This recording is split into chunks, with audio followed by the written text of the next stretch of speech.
Gilliane Chazalette, bonjour. Alors vous êtes présidente de Gaëlis, le groupement d'associations étudiantes, et vous avez sorti une enquête. Le résultat, c'est que la rentrée universitaire en 2012 pour un étudiant type coûte 2 464 €. Comment vous avez obtenu ce chiffre?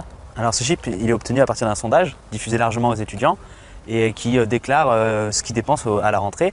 Et on se base aussi finalement sur des chiffres officiels pour certains postes de dépenses qui sont durs à évaluer par les étudiants eux-mêmes. Donc c'est quoi les gros postes?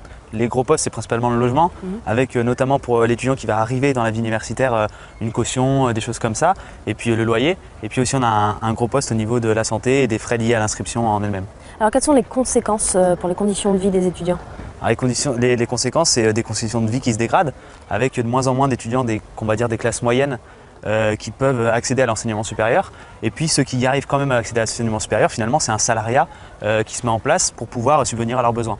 Et ça a été prouvé que le salariat, voilà, c'est pas bon pour les études finalement. Tout à fait. D'après une étude de l'Observatoire de la vie étudiante, un étudiant qui est salarié à plus d'un mi-temps a 2 fois moins de chances de réussir son année universitaire qu'un autre étudiant. Donc c'est vraiment délétère et c'est très difficile, c'est pas normal d'accepter ce manque de qualité des chances au sein de l'enseignement supérieur. Et quelles sont vos propositions, vous, Gaëlis, groupement d'associations? Quelles sont les solutions finalement?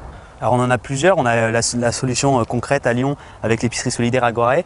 Donc c'est une aide aux étudiants avec un lieu de vie pour recréer du lien social et surtout une aide aussi qui est financière.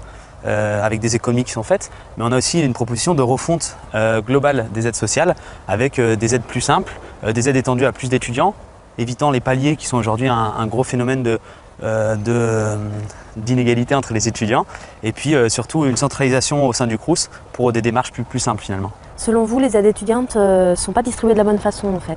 Tout à fait. Ce fait de faire des paliers, déjà, ça crée des grandes inégalités qui sont injustes et en plus, on touche très peu d'étudiants. Donc, on a les étudiants des classes moyennes qui ne touchent aucune aide et finalement qui sont les plus en difficulté. Et ceux un petit peu aisés finalement qui n'ont pas le droit aux aides?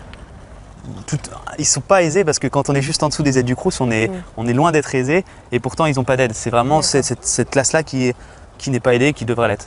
Voilà, donc j'invite tout le monde à consulter cette enquête publiée par Gaëlis donc sur les coûts de la rentrée universitaire 2012. Voilà, merci beaucoup en tout cas d'avoir répondu à nos questions.